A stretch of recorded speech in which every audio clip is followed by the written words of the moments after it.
This podcast is part of the Batman Universe Podcast Network, hosted by the BatmanUniverse.net. Check out everything related to Batman and the entire Bat family at the BatmanUniverse.net, including news and original content related to comics, movies, television, merchandise, video games, and more. Also, check out some of the other unique podcasts that TBU has to offer. Consider supporting this podcast by becoming a patron on Patreon. Even $1 can go a long way in supporting this content that you enjoy. Look for a link over at thebatmanuniverse.net to offer your support now. And now, on with the show. Hi, my name is Peter Tomasi. Hi, this is James Tynan IV. Hi, I'm Dan Jurgens. Hey, I'm Dustin Wynn. This is Jim Lee. Hey, this is Scott Snyder. This is Mark Hamill speaking. This is Kevin Conroy. This is Tim Sale. Hello, everyone. I'm Batman, and you're listening to my podcast. Hello, and welcome to TBU Comics Podcast, Season 12, Episode 8, Legacy number 295. My name is Ian, and with me I have... And Daniel. And as you can hear, we have a new co-host for our guest today. Daniel is a longtime listener and commenter, and we've appreciated all the things he's said on Twitter, and he's recently joined our Discord. And so we want to introduce him to you, the listener. So, Daniel, tell us a little bit about yourself. So, everyone, I'm Daniel. I've been into sort of Batman my whole life, but I probably actually didn't start reading the comics until about 5 to 7 years ago. So I've had a lot of background to make up, and I think my sort of legacy knowledge probably still isn't where I'd like it to be, but there's time. So if Theo, who was on here earlier, was joking about his age, then I'm really the grandpa of the whole group, right? So in my day job, I'm a university professor. And so I work on public health, ethics, and law, and I'm actually trained as a historian as well. So those are the things that I do in my sort of non-Batman life, I guess. That's very excellent. And I know we've chatted a bit about how you were doing some rereading of Batman Contagion and how your real life and the current events are sort of overlapping in a weird way. So it's kind of a somewhat fun, somewhat disturbing bit of trivia about the whole situation that we're all finding ourselves in. Yeah, go ahead. Yeah, no, I was just going to say absolutely. I mean, it's funny too, because sometimes it's one of the few times I don't want to pick up a Batman comic, right? I mean, I'm done with the day and I sort of want to slip into comics to escape a little bit, and then I'm reading about a lethal killer virus out in Gotham, and it's kind of like, maybe I should read something else for a little while. Definitely. So how did you become a Batman Universe fan, both the comics and our website? Well, like I said, I've sort of really been into the character of Batman for most of my life. Since I'm older, I was a sort of adolescent during Batman the Animated Series, and that had sort of a big impact on me. I started really reading the comics seriously probably about 5 or 6 years ago, partly on the advice of a friend. And then he also suggested that I should start reading the Batman universe and listening to the podcast, and that it would really sort of deepen my understanding of the narrative and the arcs and the characters. And so it was really on his advice that I started to both read the comics seriously and then sort of get into the site and the podcast. And I've just gotten more and more interested. The comics I was interested in as soon as I really started collecting them and reading them. But the Batman Universe podcast and website, I've sort of gotten more into over the last three to 4 years. Well, that is a true friend, in our opinion, on the Batman Universe. That's also a great segue. So how do you collect and read your comics? Digitally, hard copy, mail order? So my comics are 100% digital, and I know there's probably people throwing things who will be throwing things at their screens and booing this man, et cetera, right now. But I think part of it was a calculation. There's no doubt if someone would say to me, look, paper is better, I'd be like, yes, of course it is. I agree with you 100%. But I just thought that for me, being able to sort of have my entire comic collection with me, if I travel or something like that, wherever I went, was just too good and too convenient to pass up. And so I just made the decision that I would mostly do sort of digital collections. I mostly read them on tablets and things like that. Well, that's a great question. You're the first all digital collector we've had. I personally bought a Kindle Fire 10-inch screen just to read comics on. What tablet do you usually use for people who might be interested in digitally collecting? Yeah, same thing. I've got a Kindle Fire 10-inch screen, and then I also have sometimes I sort of appropriate my kid's tablet, which is about a 9. I think it's a 9.5-inch Asus. The kid doesn't use it that much, so I've sort of turned it into a second comic reader, to be honest with you. So partly because I read some Marvel stuff too, and Kindle doesn't handle Marvel very well, so I kind of had to branch out a little bit. So, but yeah, I mostly read it on a Fire, and then sometimes I pick up trades and things like that if I really want to have them. So I have the paper of Arkham Asylum, and of course the Killing Joke and things like that. Yeah, that's great. As I just said, I do collect digitally, but it's mostly in the trade form, or recently DC Universe, which is a great thing. They just added the Kindle Fire app for DC Universe. So reading the issues on that service is a really pleasant experience in general. And our last question to get to know you is, even though comics are sort of on hold right now because of the lack of a distributor and a lack of printing apparatus, what are you excited about in the coming year of Batman comics whenever they start up again? I'm really excited to see where Tynion takes Batman. I think Ian, you and I have talked about this sort of off back channel a little bit about this, but as much as I love Tom King's run in Batman, I found maybe because he was squashed in his issues, it's not entirely obviously his responsibility, but I found just the narratives really difficult to follow by the end. I couldn't even understand what was going on with Flashpoint and different Batmans and playing so much with time and space. I couldn't even really understand what was happening, and so I always found in Detective Comics that Tynion's narratives are, I don't know if you want to call them simpler, but at least I was always able to follow them, and so far in Batman, that's been the case as well. So I'm kind of excited to see what Tynion does with it. I mean, I like his character development. I like what he's done, particularly in the complexity of the villains. Ian, I know you don't like Joker, but I love Joker. So I'm really excited to see what he does with Joker in the series, because I know that's coming up and things like that. So really just Tynion's arc and where he's going to take it and what he's going to do with it. And quick question about Punchline. Do you have any feelings either way about her? No, I mean, I don't. I think the last guest host said he didn't much read, wasn't really into solicitations, and I'm kind of the same way. I just like sort of pick it up and go, right? So I know that there have been some sort of allusions to it. I'm a little confused by it, I guess, but I'll reserve judgment and just sort of wait. I'm willing to wait and sort of see what happens. A wise attitude. So that is Daniel, our guest co-host for this week, and we're very grateful for him for coming on.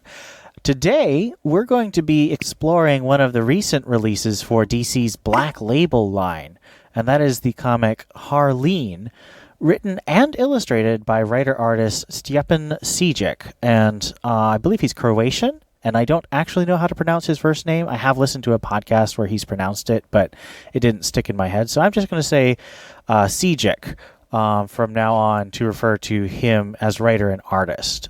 He's known for doing his creator-owned comic Sunstone. I want to say Sunstone. And that is, for our children's listeners, this is not for children. It is something that you should ask your parents if you want to read. It's about two people who fall in love through very adult activities.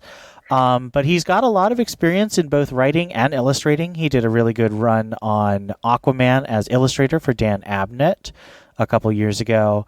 And he does a lot of cover work, and it just has a great sense of light and paint and color, even though I think he works all digitally. That's my understanding.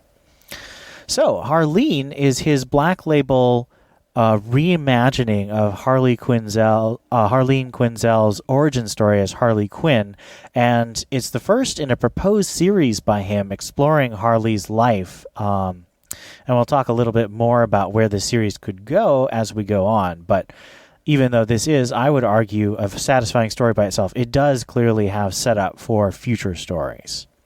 So without further ado, let's get started with Harleen, issue number 1. It took me nearly 3 months to set up a session. I studied all his tricks and gimmicks and felt I was ready for anything. You know, my father used to beat me up pretty badly. Anything except that. By Stjepan Sejic on both writing and art. Issue 1. Dr. Harleen Quinzel is in Gotham with her friend Chandra Kinsolving, hustling for research dollars as she delivers a presentation to the money people, as Sandra calls them, on the reasons for the absence of empathy amongst Gotham's criminals and the ways in which she proposes to examine and potentially treat it. However, while walking around Gotham, she has an encounter with the Joker, who spares her life after holding her at gunpoint. This plays into Harleen's dreams and nightmares, which circle around versions of the fight Batman and Joker have amongst the fog of Batman's smoke bombs. Harleen watches as Joker and Batman battle it out in an extended fight scene, and she feels there is something unhinged about Gotham as people cheer as Batman bashes Joker into submission. Despite Harley thinking her presentation to potential investors has gone very badly, she suddenly is summoned to her boss's office where Lucius Fox of Wayne Industries Research Division says he is willing to supply her with a Wayne Industries grant to continue her studies at Arkham Asylum. This comes as a nice surprise and a triumph for Harleen, who is unpopular with staff who have been spreading rumors about her after she dated and had an affair with an older professor in college. Harleen then goes to Arkham, where she meets Hugo Strange, still in charge of the asylum. He is suspicious of her work, but allows it, thinking it will make no difference. Curiously, he is very emphatic that this is a place of healing, and the inmates are not prisoners, they are patients. Harleen then works her way through the Arkham patients, including Riddler, Poison Ivy, and Killer Croc, all the while somewhat haunted and tormented by dreams of the Joker, whose name she has put at the bottom of her list. This all changes when Harvey Dent, Gotham's district attorney, instructs Harleen, in a very arrogant way, to drop her Wayne grant and her research, as he views it to be dangerous to the legal process and the conviction of criminals who will start to get their lawyers to plead diminished responsibility due to their lack of empathy. Harley rejects his reasoning and arranges a meeting with the Joker, who from the very beginning of their relationship seems to have the upper hand on his therapist. So, issue 1 starts off with a bang, with nightmares and then a brutal fight scene between Batman and the Joker that highlights both Batman's power and his technology. There's some really good envisioning of his gadgets that he uses to fight the Joker and his gang. Some questions I have for our group. What are some of the supporting characters that stick out to you? Well, just now as you were reading it, I didn't pick up on her last name before, and I was like, Kinsolving. Golly, that's familiar. And so while you're doing your summary, I kind of looked that up. And that was one of the, Jack Drake's doctor in Nightfall, I think, or maybe Bruce, I don't remember. That's correct. Actually, the name is just written as Chandra in the book. I'm assuming that it's Kinsolving because Chandra Kinsolving was a huge Batman character during Nightfall. She's actually a metahuman or mutant who has a healing ability, and that's actually how Bruce Wayne's spine was healed after Bane broke it. She was a love interest of Bruce's, and she is African American. So I think that the hints that are dropped that Chandra believes in mystical abilities and such are why I assigned her as Chandra Kinsolving in my summary. I could be wrong, but it seems really clear if you know her background. Mm-hmm. So that stuck out really prominently. I don't think there's too many characters other than Batman, Joker, and Harley that are really, I guess, prominent in here. I guess there's the head of security at Arkham who ends up playing a pretty big role through the whole story. But everyone is very well written. Like, even the characters you think you've read 1,000 times and you're so bored of it. Like, Harley just in and of herself is very interesting, even though she's got a lot of dialogue all the time because you're always constantly reading her inner monologue. It's always interesting. And just the voice of the narrator, it's like the voice of the internet, she doesn't exist really because it's telling the past tense of her life, but now she's crazy because we all know this. We know how the story ends, right? So she no longer is in touch with reality, whereas this narrator is like, yep, this is where I lost touch with reality. This is where things started to go downhill. And that analytical look, I don't think exists anymore. I don't think that part of Harley is cognizant anymore. And so whoever it is that's telling the story doesn't exist. And I thought that was a very interesting character to be in this book, as someone who doesn't exist. Yeah, I think just picking up where sort of Steph left off, I think, there aren't a lot of supporting characters. I completely agree with that. And I think part of the point is because as Harley says later on, she's really a person who's dealing with intense social and emotional isolation for a variety of different reasons, right? And so, the whole point of that, if there was a rich cast of supporting characters who had sort of a meaningful influence on her life, it's not clear that the events would have unfolded in the way that they did. I mean, I think Harley is a character who is, when she's still Harleen Quinn, Dr. Quinzel, right? She's so isolated. So I think that that's actually part of it. And that's partly why the main characters really are, sort of Harley, Joker, and Batman. And even Batman isn't that involved in the narrative. His figure is very important, but he doesn't have a lot of lines, even by Batman standards. So, Lucius is there, and Lucius is important, but really only as sort of a vehicle. He's not developed that much as a character. Really, it's just the connection between her and the Wayne Foundation, really, right? So I think the lack of a significant supporting cast is part of the point. And I also completely agree with Steph. I mean, the fact that this is almost a 200-page trade, and that it's mostly Harley's inner monologue, and it's still, to me, sort of absolutely sort of, really commanding of your attention is amazing. Agreed. One of Sejik's great things is just a really readable inner monologue. That's a big feature of his, I want to say Sunstone. I can't remember, but that is a heavily inner monologue piece as well. And he really developed his skills in writing an engaging thing that feels like it gestures at realism, because if anyone wrote down what we were actually thinking, it'd be very scattered and very difficult to follow. So he hints at that with sort of digressions and tangents, but it's still very focused on creating a poetic effect and giving us a sense of Harley's reactions to the people around her. And here's where I might differ a little bit. I think this actually does have a fairly strong supporting cast, but it's the villains. It's the patients that Harley's interviewing, because they are her only real human contact outside of the security guard, Mr. Bronson. So I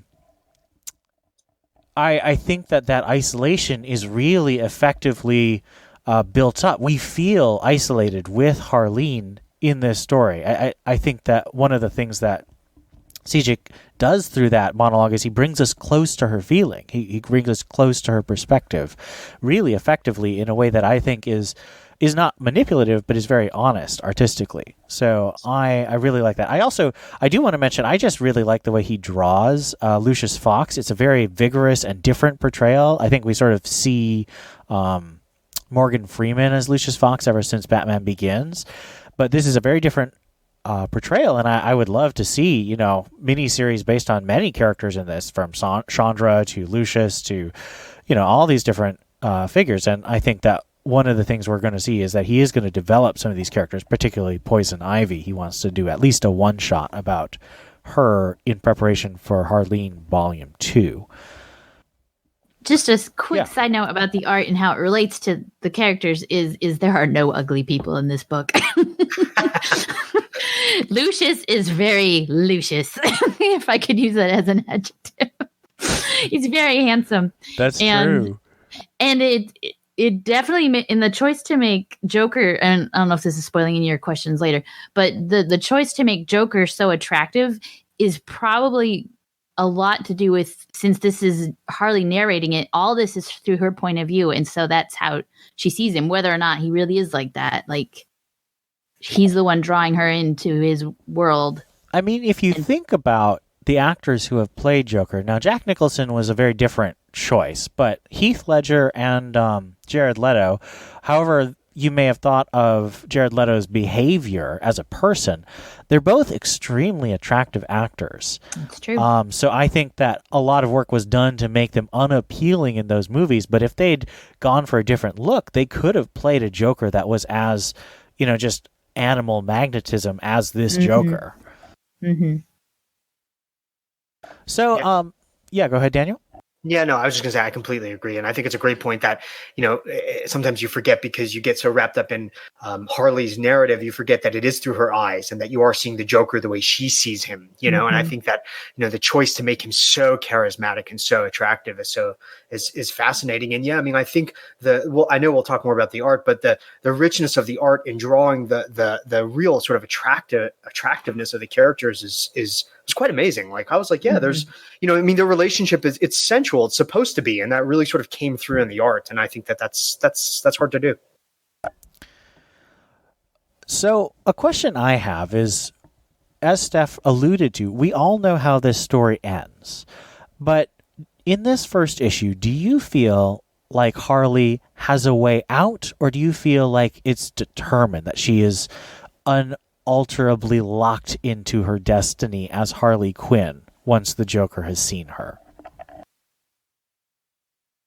I think at the end of this issue, I feel like that's a rough question, because there is this determination, right? It's like if she gives up on Joker and on believing that he can change, she's giving up on basically her worldview. Like her foundation for life will be shattered if she can't save him. And that takes a lot for someone to give up. And so I feel like she's also, like we said, an isolated female in a man-eat-man world. And so she has to be strong and determined and stubborn to make it anywhere. And so I feel like, I don't know if it was destiny. I mean, obviously it is, right? Because it's all fiction. But but I feel like it would have taken something really, really big, really early to deter her. But as we'll read, like she just gets drawn in deeper and deeper and deeper till she just almost morally can't give up. Yeah, I mean, I agree. I think, again, it's a hard question to answer. Like Steph said, I agree with that because we know what happens, but I do think it's inevitable, right? I mean, I think that her fall is sort of inevitable once sort of Joker gets his claws on her, right? I mean, she's vulnerable in a lot of different ways, although she's a super accomplished woman, and I think it's really important to sort of remember that and keep that in mind. And she's quite amazing in many ways, which is partly what makes the gravity, the depth of the fall so much more fascinating, right? And that's a theme that Joker plays on again and again in the comics and the films and things like that, right? I mean, he likes bringing people from the highest all the way to the lowest, right? And so, even given how impressive a person she is, I think that, once she finds herself in that environment, she's just too vulnerable. And she becomes, I don't want to say easy pickings for Joker, because I think it's actually more complex than that. But I think that, his ability to take her down is maybe not destined, but it's written. It's likely to happen, barring some sort of amazing device in the plot and the narrative. Yeah, I'm really torn on this because Harley's story can either be, I mean, it has gone many ways. There's been the animated series which created her, in which I think it's clear that both Bruce Timm and Paul Dini really like Harley Quinn, but I sometimes wonder if they respect her. Like they portray her as very sort of ditzy and really kind of clueless in many ways. And I think in Mad Love, there's even an implication that her affair with the professor is the reason she graduated, whereas Sejic makes it very clear that she's got the brains to graduate. She just happened to fall in love with the professor, and that's why they had the affair. And I don't know. Harley is such an interesting question of moral responsibility, because she is seduced quite literally by the avatar of evil in Batman's world.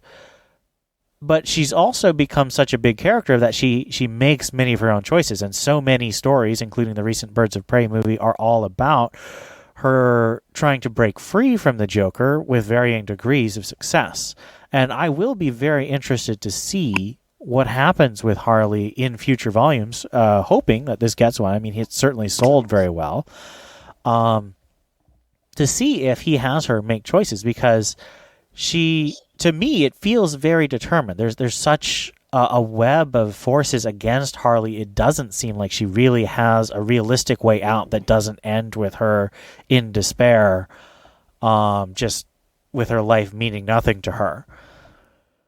And I want to talk about the art, of course. I mean, we'll talk about the art all the way through, but one of the things I think is Sejic has a very flexible style. He'll go from something that seems very prosaic, almost like a Peanuts cartoon with slice of life, sort of like a web comic, and sometimes he goes for really lush, complex layouts and complex panel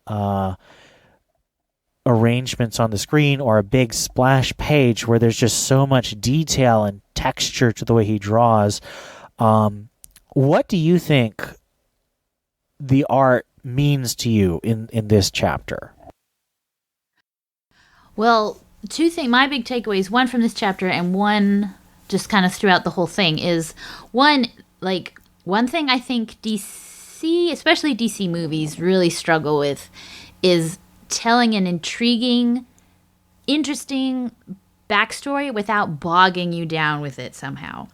I actually just watched a little YouTube video about that compared why Guardians of the Galaxy was great and Suicide Squad was less great, even though they were basically the same movie. And I loved the scene where Joker has got Harley in his sights. It's just him pointing a gun at her, and in the background is her entire life story. Like in one 2-page thing of the comic book, you get a real understanding of where she's come from, her insecurities, the affair, why everyone hates her, how she got her job, how smart she is. You really get like just that whole vision in just 2 pages, and there's very few words on it, and it's all taught through art and a few bubbles here and there, but it's just amazing to me. Like I knew who she was and I cared about her in those 2 pages. And I thought that was really great storytelling, both through art and writing. And then the other thing that sort of is a theme, and I think it's probably some kind of reflection of what's going on in Harley's head throughout the whole thing, is that it builds up these big epic scenes. Like even right after where he doesn't shoot her, Batman starts fighting with Joker, and it's building. He gets the henchman. He throws Joker against the wall, and Harley sees it, and then there's this big 2-page spread of Batman and Joker together, and then and it's telling the story of what's going on, and then it's Harley in a panel that is about 1 inch tall. It's just this tiny little thing of her shrinking in the corner going, and I just sat there paralyzed and watched. And it's just interesting, like it gives you this surreal, almost dreamlike look of something, and then in the next page, with just a ... continuing the sentence, it reels you back into reality. And he does that a lot through this book, and I don't know, it was funny sometimes, and it really kind of just was jarring other times in a good way, in a way that's keeping your mind sharp and keeping you engaged with the story. It's like I know where the story is going, and then bam, it pulls you in a different direction. I just thought that was really cool, that both the art again and the storytelling, and even the page count. Like I don't think that would have had the same effect if that had been on the left page and then the right page. You had to turn the page from that big glorious fight to see this tiny little shrinking, and I just watched. And I really liked that, and it really drew me into the story a lot more. Yeah, I love the art. I loved it. So, I mean, a couple things. I mean, I think there's almost like a horror comic feel to it. And I don't actually, I used to love horror when I was a kid. I like it less as an adult, as a older, I guess, old guy now. But I love the horror feel to some of it. And I also love, I mean, my favorite art in the Batman universe and Batman in general is I really like the Gothic themes. I like sharp lines. I like the use of dark and light, a lot of shadow, a lot of sort of modernist, sort of an ethos. And I think you see that's not the only thing that he does, but you see a lot of that in the way that the sort of characters and backgrounds are gone, and then the use of the shadow, that one panel in the first book where Dr. Kinzel's walking into Arkham. And I know it's a bit heavy handed and dramatic, but still you see the shadow cast of Harley, of Harley, with the hammer and the gun and the jester hat. And I was sort of arrested by it. I mean, again, it's supposed to, it's like a hammer blow, literally, right? I mean, that's the point. So I thought that was I thought it was very effective. And then the other thing I really like is this constant back and forth between the demonic Joker, almost of her dreams, which again feels very sort of horror comic-y, and then that contrast with, again, what we've seen as a sort of super attractive, magnetic character that she interacts with in Arkham itself, right? I mean, I love that characterization. And of course, that's what demons and devils are supposed to be, right? They're supposed to be very attractive until they sort of reveal their sort of inner nature, right? I mean, at least that's the sort of Western sort of trope, right? So I love that sort of that showing of the demonicness of the Joker and contrasting that with the character that she sort of came to love. And I know that may seem a bit strange, but I think that sort of contrast was really effective, and he kept doing it throughout all of the books. Completely agree. I mean, as you can, I think, already tell, there's a lot of enthusiasm for this book and the storytelling and the quality for all three of us. Last question before we move on to issue 2. Does Harley's research on lack of empathy seem plausible? And I'm particularly interested in Daniel's perspective once Steph has had a chance, given your background in law and research. Yeah, it definitely makes you chew on this for a little bit. And I think, again, kind of like with Harley, what I was saying about Harley is it's a lot of it is your worldview. Like, what do you think is the nature of man? And that's not a simple question. And so I think that it's not unreasonable for her to think that the people can be pulled back from a life of crime. And then through that whole thing, there's the juxtaposition of Joker in her even talking about it is he thinks, no, man is crazy from the get-go. And of course, those aren't the only two options. But I think that given her belief of how humans work, I think it's reasonable. But again, that's not my worldview, so I don't necessarily agree with her fully. But I can see how the hope and how she wants humans to be better than what they are is commendable, and it's good. Yeah, it's interesting. I mean, I believe it or not, I actually know something about this a little bit, right? There's this. I mean, in some sense, there's actually some pretty good like neuroscience and epidemiologic research that shows that living in sort of violent or traumatic or severely deprived conditions can have an impact on brain, especially on kids, right? Because kids' brains are still developing, and neuroplasticity is a real thing. But I also think what's really interesting is there's almost an allusion to something else. Like her specific theory, she wants to use neuroimaging, right, to actually show that living in that condition changes people's brains so that they lose their empathy. And there's sort of this old idea. It's really old. It's about 150 years old. This old idea in the West that criminals' brains are different than the rest of us, those of us who aren't criminals, right? And that we can actually point to specific structures in people's brains that will explain criminal behavior. Without going too far down the rabbit hole, most of us who are familiar with these theories think that they're pretty problematic for a variety of reasons, right? I don't think they're accurate. I mean, there are certainly some people who've done some bad things, who've had some things in their brains, but there's lots of people who've done terrible things whose brains look just like anybody else's, basically, right? And the idea that our behavior can be reduced to neural structures of our brains, I think, is pretty problematic, actually, right? As it turns out. So it all has all sorts of problematic views for free will and agency and all sorts of things, right? So I think it's interesting. I don't know if Sedgwick knows about all of this, right? For those of you who are interested, the theory is called Lombrosan criminology, and it drives back to an Italian criminologist and anatomist named Cesare Lombroso in the early 20th century. He was determined to prove that criminals' brains were different. But it keeps cropping up over and over again. We see it again with neuroimaging now. There's a big debate among people who study this stuff over whether or not it's really just sort of Lombrosan stuff sort of all over again. So I think it's interesting. I think there's a long history there, and I got kind of excited in a very sort of nerdy way when I saw it. I'm not a fan of it, and I don't know if Sedgwick was alluding to it or not, but I thought it was interesting that she had it in there. I really wonder, because I also wasn't quite convinced by Harley. I was convinced she believed it, but I wasn't convinced that it was real, even in the world of the story.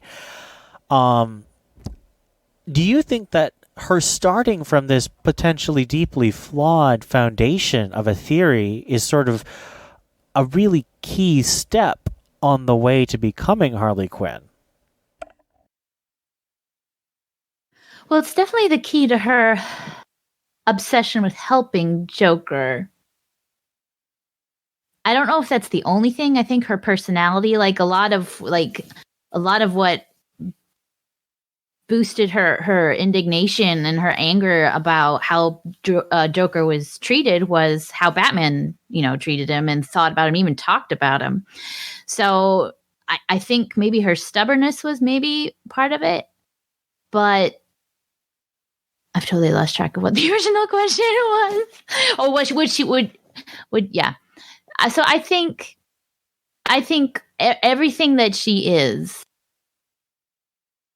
I don't know if I would necessarily. It's just that belief, but that would definitely be a major player.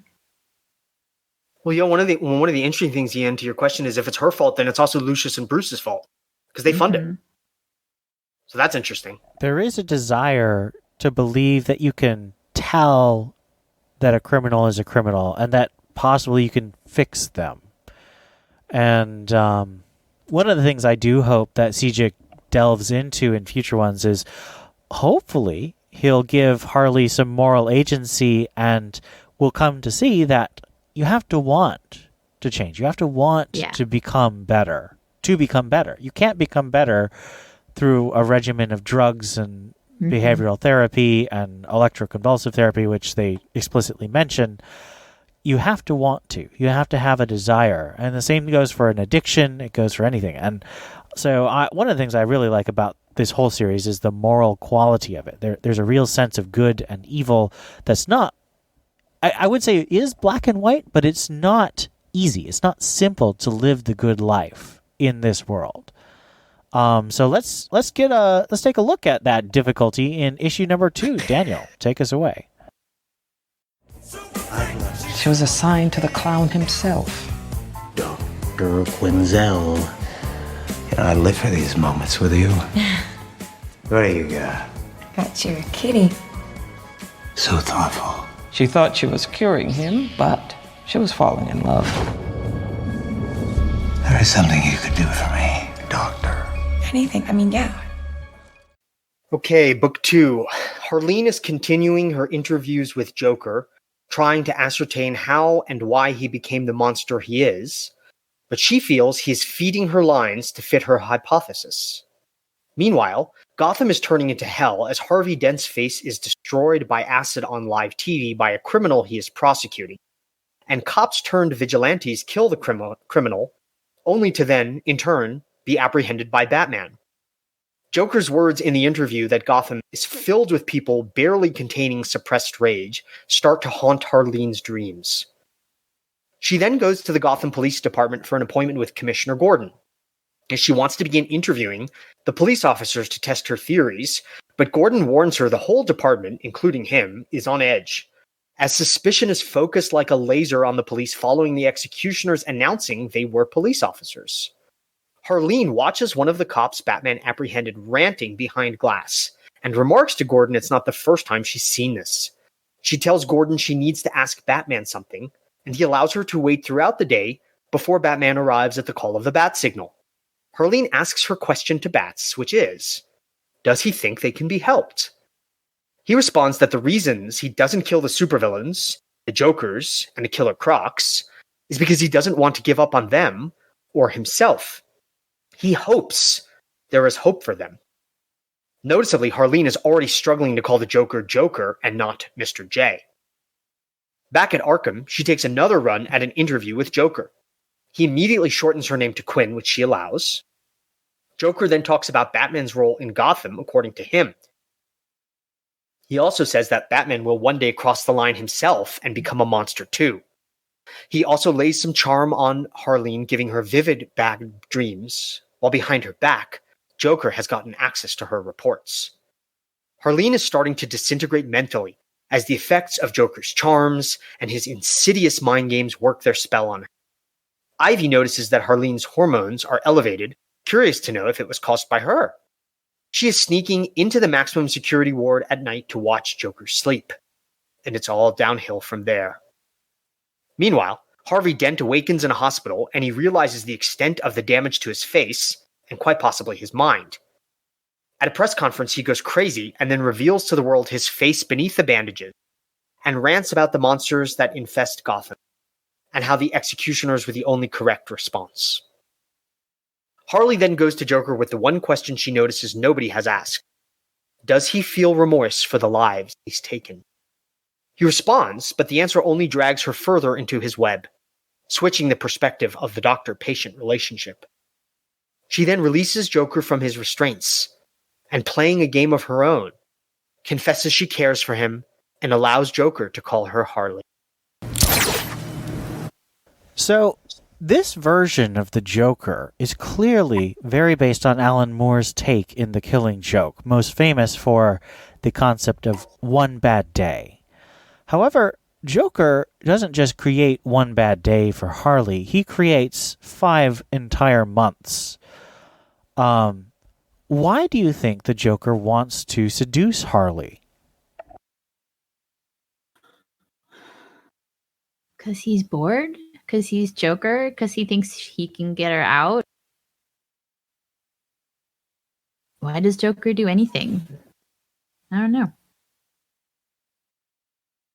Yeah, I mean, that's one of my answers. My answer is I would have said the same thing Steph did. He's bored. Why not, right? He's sitting in Arkham for now until he gets out. He's sitting there, right? That's part of it. I guess the other thing, though, is you have to go back to the first book, right? I mean, I don't know, maybe I'm a hopeless romantic. I don't think so, because that would be weird with Joker and Harley. But I think he sees something in her. Sedgwick makes that point, right? At her sort of most frightful moment. He probably could have pulled the trigger unless he was out of bullets, right?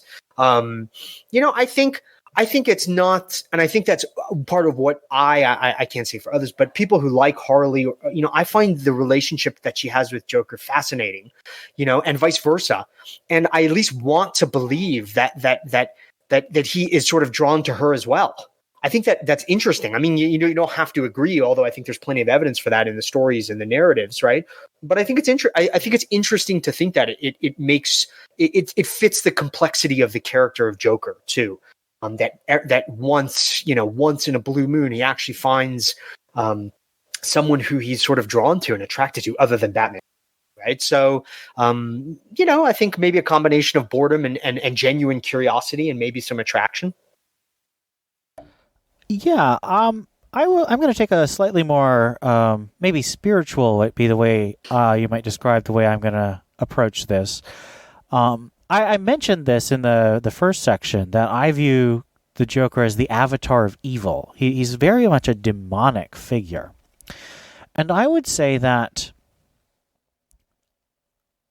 there's a passage in C.S. Lewis's The Screwtape Letters, which is a book of fiction in which an older devil in management writes to a younger devil who's trying to tempt someone. And he says that the stuff that makes a Hitler could also make a saint, that the potential for great good is also the potential for great evil.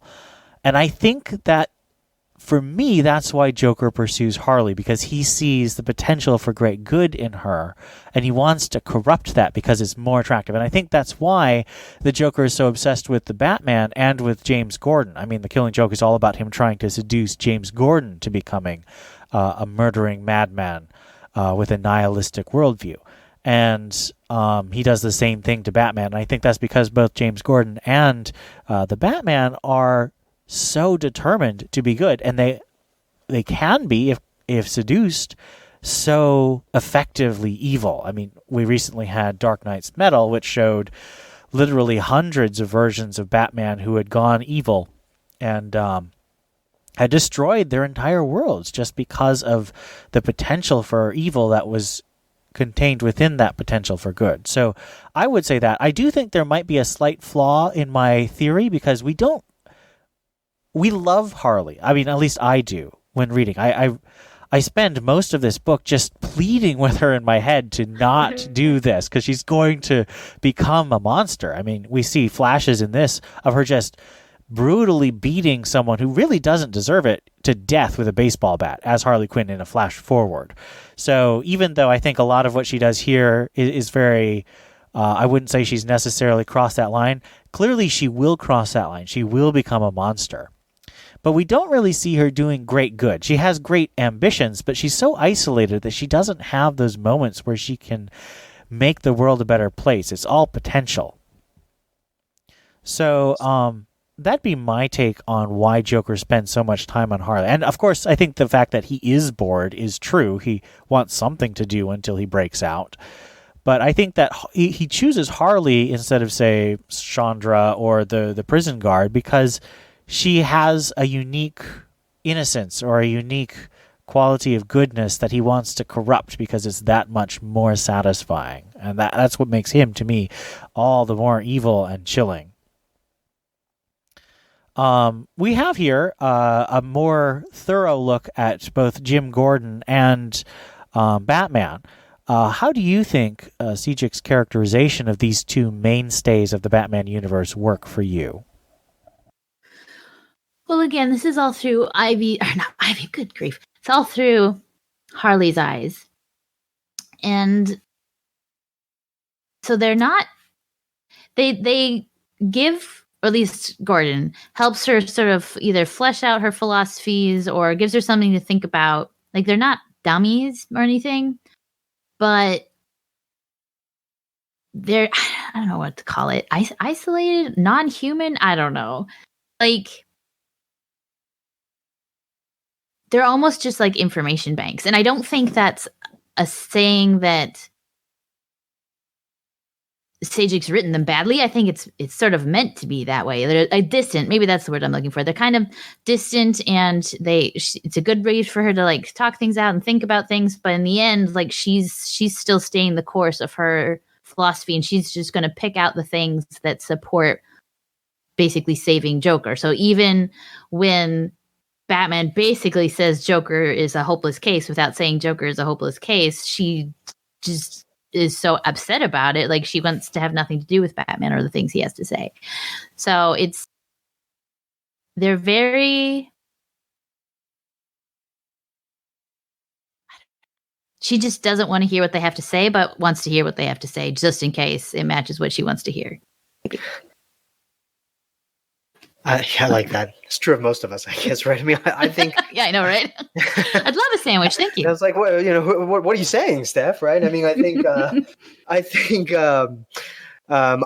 I mean, I agree with that. I think the characterization of James Gordon is very James Gordon-y, right? I mean, not that there's only one James Gordon I know, but the sort of the gruff sort of police commissioner. It seems fairly sort of archetypal. I mean, I would sort of say, we talk about art as house style. I'd say this is Gordon house style kind of, and that's fine. I like that character. So I don't have a problem with it at all. I agree. It's not sort of, again, I think most of it is a backdrop for the story with Annie, and I agree with your point that the villains are sort of supporting characters as well. I think the sort of portrayal of Batman is really interesting. I mean, I think if you go back to the opening panel in book 1, I think it's really interesting because it's actually demonic Batman, right? And that's really interesting, of course, because it's Harley going back and telling the story, starting at how she's viewing Batman at that moment, right? And then she goes back into the narrative, and as you go sort of back and you see it, right? Joker is the demon, and Batman is not, right?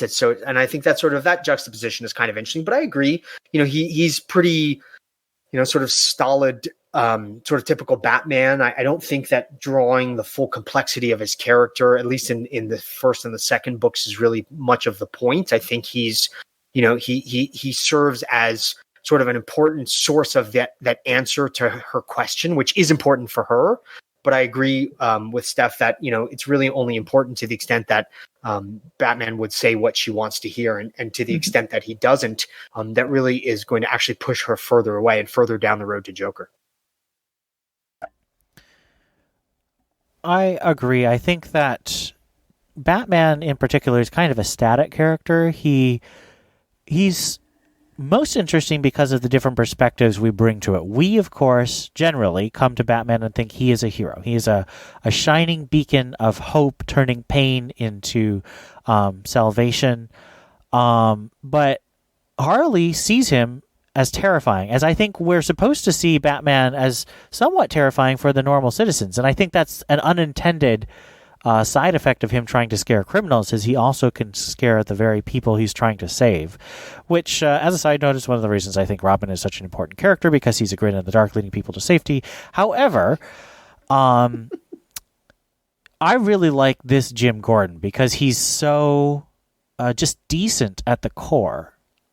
He is sort of house style. I mean, it's not anything really exciting, but seeing James Gordon written with just an attention to the details of him caring about people and him being interesting is nice. I love Gordon ever since, Batman Year One. I've just loved Jim Gordon, and the stories which highlight him are big favorites of mine. Although I'm deeply frustrated with the way DC decided to let the Year of the Villain infect him so he can be evil, because I just have no interest in an evil James Gordon. He's one of the reasons why the Killing Joke has any power that it does, is because he resists that evil, and then to just inject him with evil chemical from another universe and make him evil, it's cheap, and I don't appreciate it. Something that I really noticed, and I'm a fan of female characters. I think people know that my favorite character is Stephanie Brown. My second favorite character is Helena Bertinelli. And I'm a man. And so I've always been fascinated by the question of, do male writers writing female characters, do they feel real or do they not? I mean, a big example I always hold out is I don't feel that Silk Spectre in Watchmen feels like a realistic woman. I don't think that Alan Moore writes realistic women very well. I think that CJ, because he's worked so long, I mean, he works heavily with his wife Linda in writing and illustrating, and he's written Sunstone for probably a good decade now, and that's a dual narrative of two female characters. I think that he's practiced, and it doesn't have some of those false notes that I get in other examples. And I'm particularly, of course, interested in Steph's perspective. Does this ring true as a female narrator with all the little mundane details, or does it feel like, oh yes, well, that's clearly written by a man? Well, and just to point this out, there isn't a male and female perspective. There are 3 billion women in the world right now, maybe a little bit more. Death rate's a little higher in men. And there's probably 3 billion types of women out there. So it is a little unfair to say this is a poorly written woman when there might be someone out there like that. But all that being said, I do feel like I do relate to some aspects of Harley Quinn, especially this a little bit more pre-crazy, still has it all together Harley, and just her struggles. And I found myself reading this, even thinking being drawn in myself. I had some heart reactions, not like heart attacks, but emotional reactions while I was reading this. And I really appreciated those calls back to reality, air quotes, comic, to remind us, hey, no, Joker's a lying, manipulative bleep bleep. Don't fall in with Harley's trap, or fall in the trap that Harley's falling into. And I appreciate that, because I was like, yeah, no, I hate this character. I've said on the podcast multiple times, I hate Joker. I can't stand him. And so they did a very good job in walking us through how she thinks. And I think he did a pretty good job. I never at one point was thrown off by the writing thinking, women wouldn't think that. I think he did a very clean job. Now, that being said, I don't know if it was, maybe it's because I just am not a dude, but I didn't think there was anything too intrinsically 100% female about everything. But again, women aren't 100% feminine all the time. We're, especially, I think more intelligent women tend to be more analytical and less emotional, which she, again, sort of not degrades. That's a terrible way to say that, but she does into more emotional rather than intellectual, because at the end, she becomes an alcoholic, and I would definitely say that's a degradation. That's emotional. That's true. And at the end, she's literally watching, I mean, not to spoil the third issue we're about to go over, but she watches Joker literally almost kill Harvey to death with a brick. And the thought, hey, this is a bad guy, doesn't even cross her mind. And so it's interesting, and it's almost not because she's a woman. I mean, maybe the instinct to care for someone and wanting to save someone is more on the female spectrum. Like it's the Florence Nightingale syndrome, right? Not the, I don't know, famous doctor syndrome. But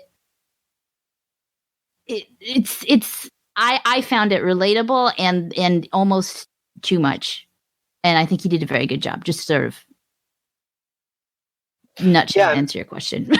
Yeah, no, I mean, and I think that it's good that Steph answers more of this question because, like, I'm a man, so I'm not probably a good judge of whether or not Sedgwick drew as a woman. But I mean, I think a couple things that sort of jumped out to me is one, I really liked the complexity of her character. It was really fascinating. I was really drawn in. He wasn't. There was nothing one-dimensional about her. It wasn't simplistic. She's very complex, very real. People are complicated and difficult and hard to figure. And she couldn't figure herself out at several points. She said at several points, like, what am I doing?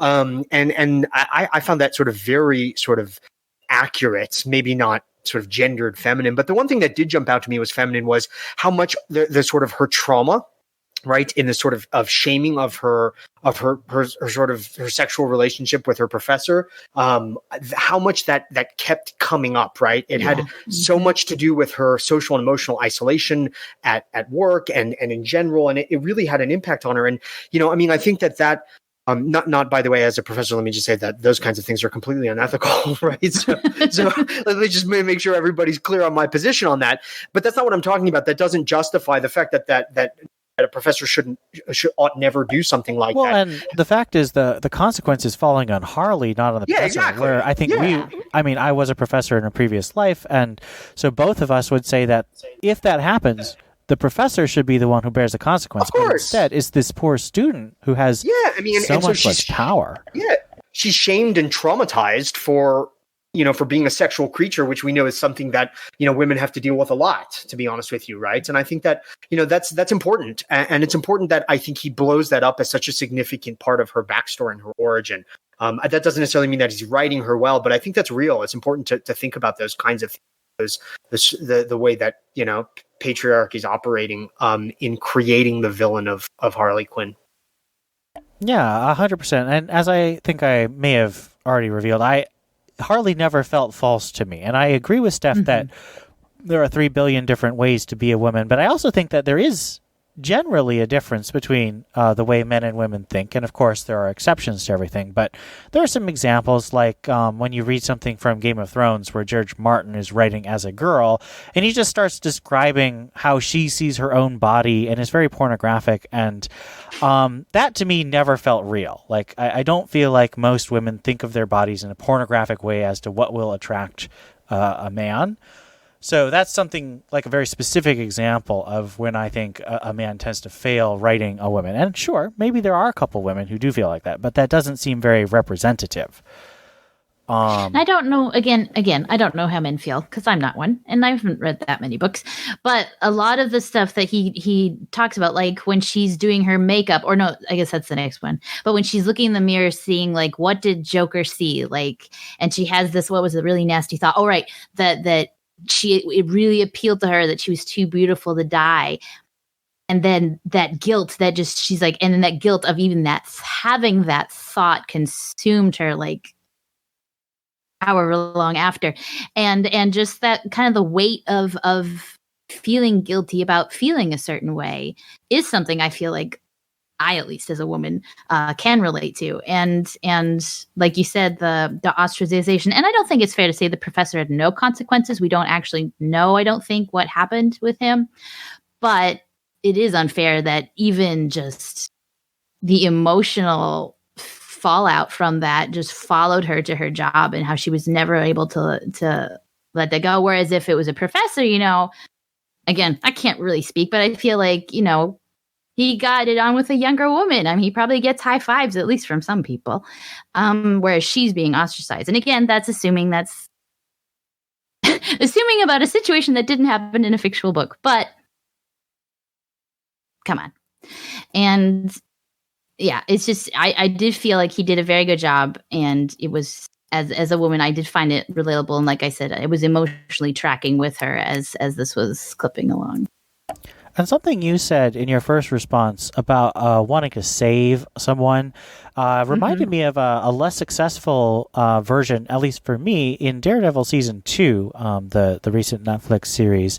Daredevil has a long-standing love affair with the villain Elektra, and I was never able to buy because I never felt that Elektra successfully seduced Matt, whereas I feel that Joker did successfully seduce Harley. So just an example of that going the other way, and I don't know if it's because it was a man, but I feel like if they'd had stronger writing for Elektra, I could have bought it. I just never felt like they cared to give her motivations and really an appeal to Matt's character.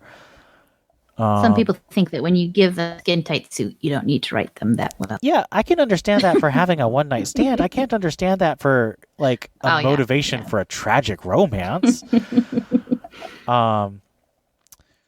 We have here the pairing of Harley's origin with Harvey Dent, Two-Face's origin. How do you feel like that works? And there's a lot of great art moments where you see Harvey with his face in shadow, and so it's clear that he's going to become Two-Face. But why do you think Sejic chose Two-Face as a third big character for this plot? Probably because of his involvement with the law and then his deterioration. I mean, that's just his origin story. Was he believed in the justice system and then degraded into not believing in the or becoming the justice system, however you want to look at it. And so I think that's a perfect character to reflect her study and her beliefs, or to juxtapose it rather. And he does, like, as Harvey in the first issue, you know, he basically argues with her and tells her, I respect you. I think you're great. You're wrong. You need to stop what you're doing. And in this one, actually falling apart, and her only able really to see that through TV, which, by the way, Gotham Evening News needs to just be rated M for mature on a standard basis, because all the disclaimers are getting a little old. It's like Gotham Evening News, only for mature viewers. But I think it was really well done. And his little shoulder devil isn't in this issue, is he? I guess he's a little bit, and I didn't really understand who that character was, but like the guy that's like his agent or whatever, that eventually sort of becomes the internal voice of Two-Face. I really liked that imagery, and it just made it a little more sensical in the insanity of Two-Face being two people and having a conversation with himself. But anyway. Yeah, I mean, that was probably my I really liked this, but I mean, that was my least favorite part of it. Not because I thought it like didn't work. It I think at times it felt a little bit forced. You know, it's like Harley and Joker's origin story, right? In a way, like, I know Two-Face is important in many ways in general, but I was kind of like, well, you know, why is it also Two-Face's origin story? It could be. I mean, I guess there's a reason it works. It's not like it's like jarring or discordant. I just didn't understand why it had to be there. I don't quite understand why the origin of Harvey is so important to the origin of Harley. I mean, Sejic makes it as clear as he can, right? I mean, he even has Harley and Dr. Kinzel meeting, right? Some early morning meeting where he asked her to stop her work, right? So they clearly have, he's trying to build the narrative. I guess I just sort of found it more distracting than anything else. Like, I mean, it's fine. It's not that it doesn't work. It's okay. But I just think Two-Face is a major villain, you know, and I think he carries a lot of weight, sometimes too much weight, right? And I think that his appearance at some places I thought was just a little bit distracting, when I really thought what was so fascinating was the relationship between Harley and Joker. And I didn't think that I don't think there's really a sense in which Two-Face is necessary to that. I think that's a good point. Though I like the thematic parallels between Joker, Harley, and Harvey. I think that they form, just as Harvey Dent, Jim Gordon, and Batman form a triad of figures crusading for justice. Joker, Harley, and Harvey form a triad of characters in Mirror, crusading for evil, crusading for pain and death and vengeance. So I guess my take is that I think it's a good parallel for themes. It could do, like, if you didn't have that there, though, I think some of her thought journey would have to be replaced with something, but all in all, I don't think you wouldn't miss anything out of the main story at all by not having the Harvey stuff overall. Yeah, I agree with that. Yeah. Possibly. I think it's a very elegant plot solution, the way that the it works out in the third issue, but I'm sure you could work something else out. But speaking of the third issue, let's move on to Harleen number 3. Steph? Wait.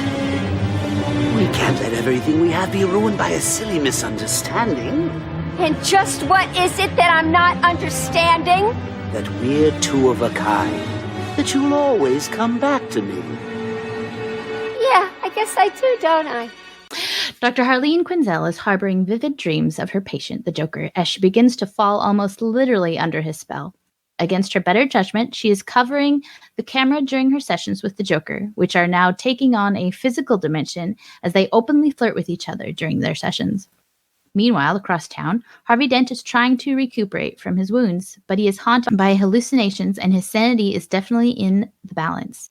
A group of disaffected police officers come to Harvey requesting he work with them. They are the executioners who murdered Maroni following his savage attack on Harvey.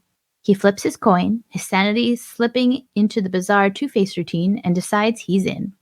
Harvey declares that they will stage a breakout at Blackgate Prison, forcing the politicians to act and implement the death penalty.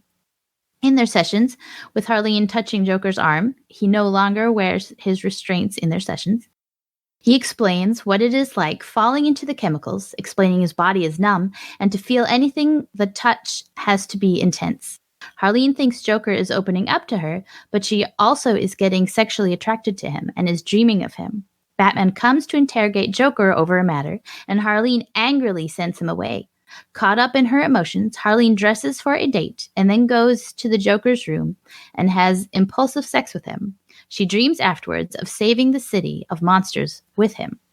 Meanwhile, Harvey Dent and the executioners liberate the denizens of Arkham, starting with Poison Ivy, then Joker. Harleen rushes into the building and is almost eaten by Killer Croc before Ivy saves her.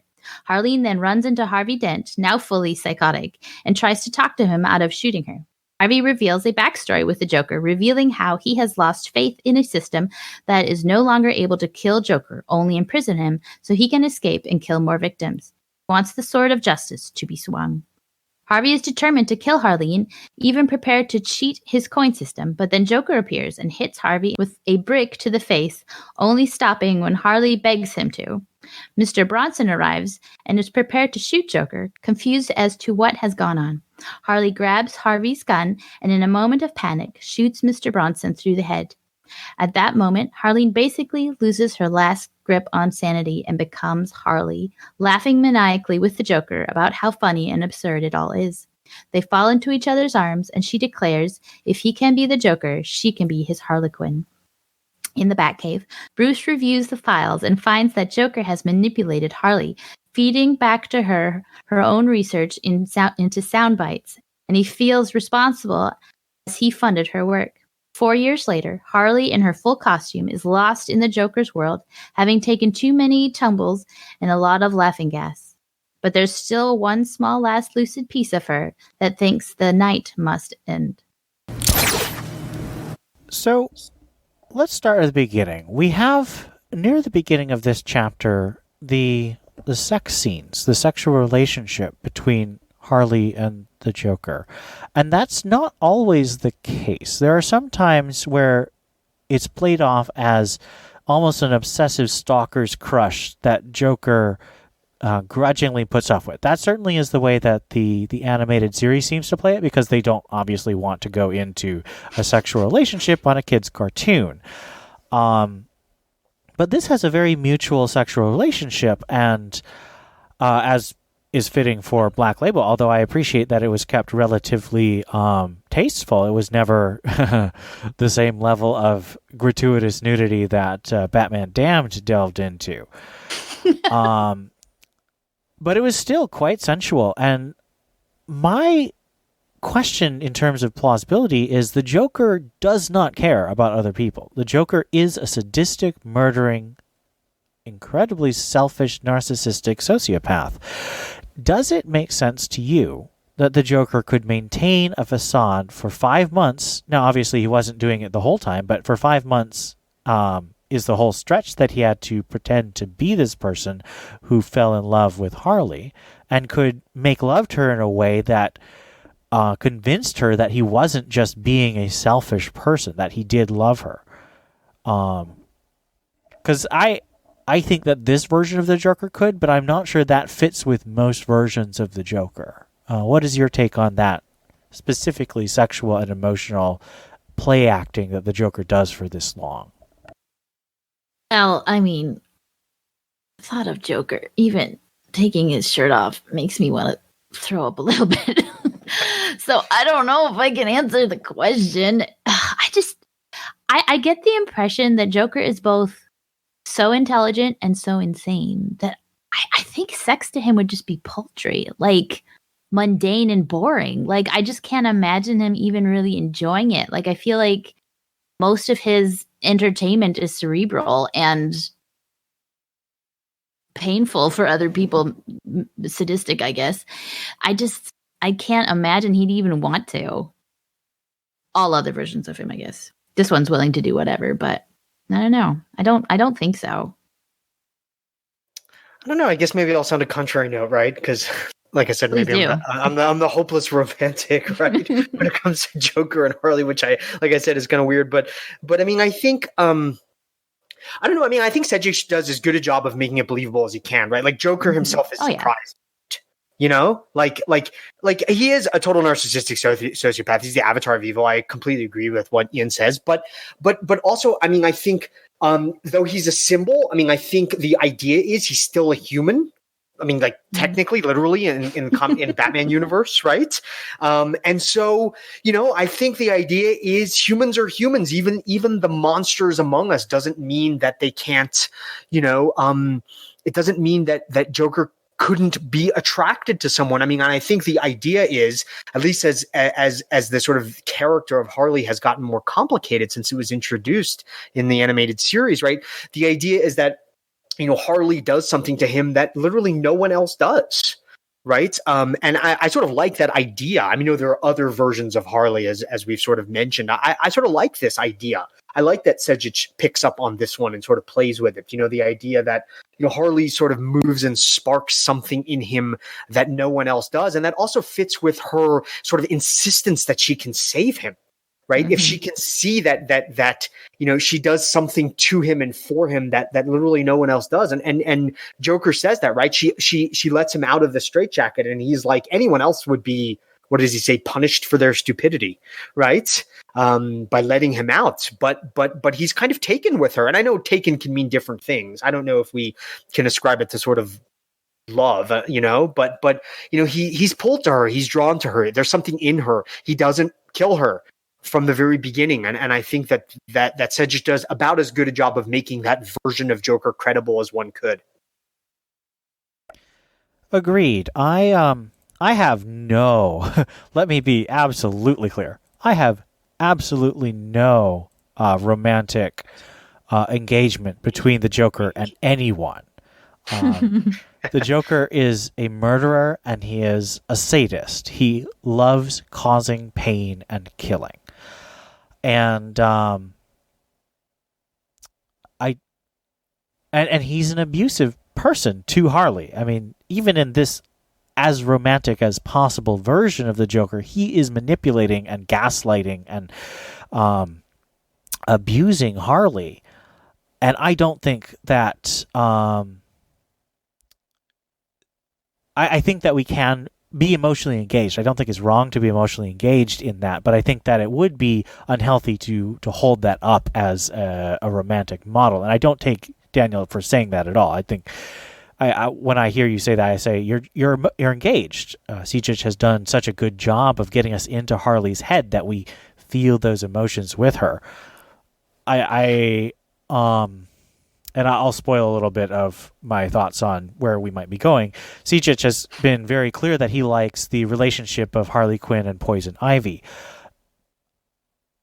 Just as I do not have any romantic feelings about Joker and Harley, because they're bad for each other. They're bad for everyone around them. They murder and torture and mock everyone. They don't have a concern for the well-being of the other person. They're selfish and cruel. I don't think that Ivy particularly cares about people. Now, she obviously cares about plants, and we can go into whether that's important when we talk about our bonus content for this week. But I think that people who murder for fun, even if they seem to have a good cause behind it sometimes, are not good romantic partners. And I don't have romantic feelings about Poison Ivy and Harley Quinn either, because trading one murderer for another does not make it better in my heart. So I do not buy it. I guess that's the long way. I love this story. I think it's really masterfully done, and I think CJ does a masterful job of showing why Harley falls in love. I don't buy that a Joker who's capable of the kind of sadism and cruelty and murder that we see him here. We're not even talking about The Killing Joke or No Man's Land. We see him slaughter people without a second thought here and enjoy their pain. I think. Sorry, Steph. Go ahead. I'm just not convinced that this Joker could convince someone who he hasn't manipulated that he loves them. Just because he just loves hurting people too much. So that's my thought. Go ahead and respond. Yeah, no. I think I should stop saying romantic. I think what I mean, I find if he's drawn to her, and I agree, I wouldn't call it love either. Right? I mean, it's not love. You're not. I mean, he's a sadist and a sociopath and a homicidal, a mass murderer, right? So I don't even know that he loves her. But I think it's interesting to toy with the idea that he's actually genuinely drawn to her. That there is, of course, some manipulation, and they're not. But the idea that he's actually drawn to her makes their relationship to me much more interesting than it would be as if it's just a straight up story of cold-blooded manipulation, and he doesn't have any interest or care in her at all. He's just toying with her, which is possible. Right. To me, that's just less interesting. Right. What's really interesting is if you consider the possibility that he's actually drawn to her, not love. I wouldn't put it that way, but that he finds himself pulled to her, and it surprises even him. And to me, that's sort of interesting. And I sort of like that idea. I think that is true. I think CJ does a good job of showing that Joker himself, even though he is, I would still argue he's the avatar of evil in this one. He's an avatar of evil with an appreciation for things. Most of the time, I would agree with Steph that Joker's a very cold character. He's not sexual or sensual. He has these games he plays, and those games often involve pleasure, but it's an intellectual pleasure. I think this Joker has pleasures of the flesh. He enjoys feelings of things, and I would say that includes sex. And I think that's perhaps how it is. I would not say that this is consistent with other portrayals of the Joker. Yeah. But also just to say that, I mean, I hate to, spoil the mood, but there are a lot of abusive relationships out there in all kinds of forms. I myself have experienced one. It wasn't a romantic one at all, but it was a relationship where I realized afterwards, like, how badly I had been affected by it. So it went so slowly, I hardly even noticed. Whereas this is not quite like, obviously this is a bad guy and she should have known better. But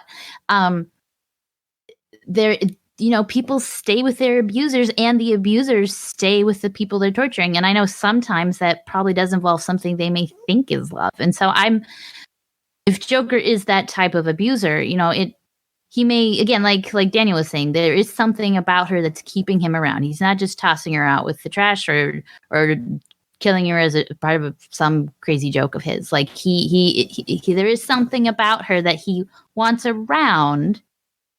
It's still a horrible abusive relationship, and it gets way too much attention.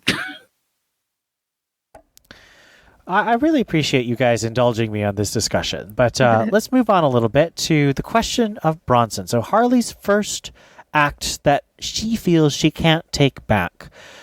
She shoots Bronson through the head and kills him because he's threatening the Joker. Oftentimes, when you're telling the story of an anti-hero or a sympathetic villain, they'll make the people that they hurt or kill even more unsympathetic. And this is one of the things I had against the recent Birds of Prey movie. And they constantly had Harley just hurting and torturing and killing people. But they always made sure that those people were mean to Harley first. And I do not agree that being mean to someone is justification for killing them. And I think it's a common form of narrative manipulation that storytellers will use to get us to be on the side of the character who's objectively just a monster. But here, I think that they make it clear that Bronson is a good man. He's a man who cares about Harley, he cares about his coworkers, and he doesn't deserve to die. How do you feel about Harley's killing of Bronson?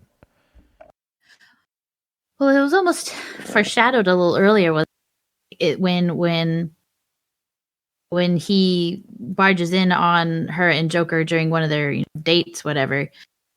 She gets so insanely mad at him, and that was definitely a reaction of like an addict, because a security guard checking on one of the doctors who's in a room with a criminal who doesn't have, and they don't have like the security cameras on, like that is a completely acceptable and appropriate response is for him to check on her, and she gets insanely angry because obviously he's disturbing their romantic time or whatever.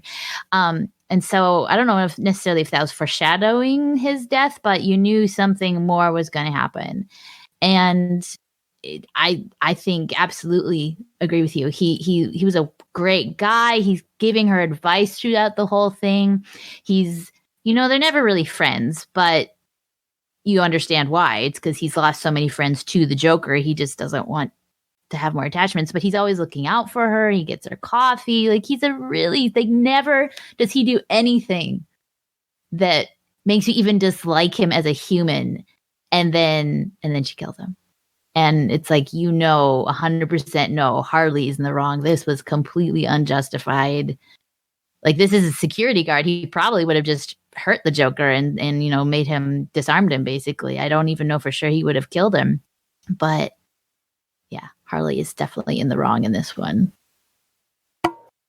Yeah, I mean, I think this one is relatively simple, and I don't mean... Yeah. I mean, it's... Harley's fall has to be significant and complete, right? I mean, there has to be something that really sort of, she's been descending, but there has to be something that pushes her into that depravity that we get a hint at, as you said, Ian, earlier, where they're with the flash forward where she beats someone to death with a baseball bat. What's its name? Slapstick? Isn't that the bat's name, right?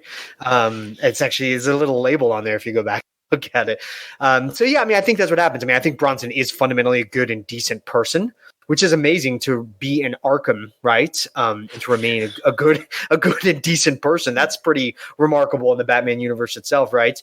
And then, so that setup is there, I think, just to show the depths to which she sinks and then she breaks, of course, both in doing it and then with the realization of what she's done. So I think it's pretty sort of a standard plot device, and not in a bad way. I mean, it's effective. I agree. I don't think that we're meant at all to have that sort of justice. I think that we're supposed to see it as a tragedy, but I also think that we're supposed to see this as not a huge step. This isn't her beating the head of someone in repeatedly. This is one pull of a trigger finger, and Cedric gives the narration a lot of detail about how she doesn't know about trigger discipline or muzzle discipline. She doesn't know about guns. And so even though she is culpable, she didn't necessarily intend to kill him. And so there's that sense of, again, being pulled along by something bigger than you, something you don't fully understand until you're too late. You've already started drowning. You're being pulled in by the tide. So I thought that was a good, not a good feeling, but a really well-crafted feeling of sickening despair because of this almost accident, but it's still your fault. There is no getting away from it. How do you feel about the 4 years later epilogue? The colors are really interesting. It's not like if you look at the covers where Harley is sort of maniacal in her glee, in her straitjacket, there's a vibrancy. But in this epilogue, the 4 years later, she's muted. She's in a dream. She says she's trying to wake up, and there's a real sense of despair. How do you think that works? I don't know. I was actually a little, I don't know, confused. That's not quite the word, but it was a little strange at the end how she was almost contradicting reality with what she was saying. It's almost like she was trying to distance herself from her actions. It's like, well, none of this is real. So if I've killed people, it's fine. In fact, what is there? Oh, my screen is so horrible, but there's actually blood on her mallet, isn't there? At the very end, like she just is completely disconnected. And then what I really liked was all of the Harleys in the mirror, all the Harley Quinzels in the mirror, just trapped and trying to get out, and it just kind of reflecting what's really going inside of her and what she's choosing, or maybe not choosing, to be on the outside. Yeah, I mean, I thought it was okay. It had to be tied up. I did. I mean, I think I'm now. I agree with Stephanie. I like the idea of, the Harleens trapped in those mirrors. I think that's actually a pretty effective visual image. And there are some other points. I don't know if it's in which book. I can't remember, where she refers to, dark times as sort of a present moment, right? That I think, and sort of the haze of the depravity of the life that she leads now, I think she catches glimpses of her former self. Like there is still some sense in which she's tortured, right? It's not completely vanished, And so since this story is a story of her descent and how, she does it. I like that the end sort of reminds us that there's still that sort of, there's enough of a spark of decency or remembrance of who she was, even if she's a totally depraved murderer now, that it's enough to bother her from time to time, right? Mm-hmm. Which I sort of like. She's not as far gone in that way as Joker, right? And we see that, I think, in her character. So I like that. And that's a great segue, I think, into my next question, which is, do you think that Sejic is trying to seed the potential future redemption or perhaps an anti-hero path for Harley? Is there a way that you think Harley can be redeemed from a head-smashing, baseball bat-wielding drug addict? Well, she would definitely go to prison, even if she gets reformed. Like, I think she was in control enough for enough of the time that the insanity plea wouldn't hold up for all of her crimes. So in that sense, no, I don't think. Like, as far as her freedom goes, no. But I feel like, yeah, he is giving us hope that at least emotionally and psychologically, she maybe is savable. And there definitely was enough set up with her. Even though there's just 3 scenes total, I think, with her and Ivy, they're definitely setting up something with those two. More probably than the redemption arc, I felt. Yeah, I don't really think redemption is possible. Maybe I'll claw back from being the more optimist, right? No, I don't. I mean, I don't think redemption is possible. I mean, I can't imagine how she could come back from that. Although we know, I forget, what was it, somewhere earlier on in King's Run, right? Didn't Harley play? Or no, it was Ivy who played an important role at one moment, right? With Selena. Was there Harley involved? No, I don't remember. But I think you might be talking about Heroes in Crisis, where Harley does try to help people, and there's actually been a real trend, because Harley's so popular, to try and make her more palatable. And see if she can come back. But I don't know. Keep going with what you I was just, but I mean, so I think I don't think she's as depraved a character as Joker is, but now we're just sort of splitting hairs at this point, right? I mean, which homicidal murder, which homicidal person is worse than the next one? I mean, she's I don't think she's redeemable all the way back. She's never going to be Harleen Quinzel again. Never. That's not going to happen, Yes. right? I think she's capable of individual acts of betterness like Ivy is actually, right? As a character. And I think that's part of the reason their relationship is interesting. And I think that's probably what Sedgwick is hinting at. But I don't think she can ever be redeemed to the extent she can, ever become Dr. Kinzel again. I tend to agree. One of the things, as I was saying earlier, that I really appreciate about this book is that it still maintains its grasp on right and wrong, even in the murkiness of drug addiction and alcoholism and insanity. Harley and we know what is right and wrong, and that's why Harley's killing of Bronson is so shocking, because she knows it's wrong. An easy way out would be for Harley and Ivy to get together romantically and face things that are worse than she is. As I was saying, the narrative trick of having the people that you hurt be mean to you so you don't feel bad when you hurt them. But I think that is lazy, is morally lazy, and it's narratively lazy. And I hope that, for my own sake, I hope that there's at least some hint at redemption, that there's some idea that instead of just hurting people who are worse than you, there's a sense of trying to help people, trying to make the world a better place in a positive way. Because otherwise you're just basically Deathstroke, a garbage man taking out worse men for money. And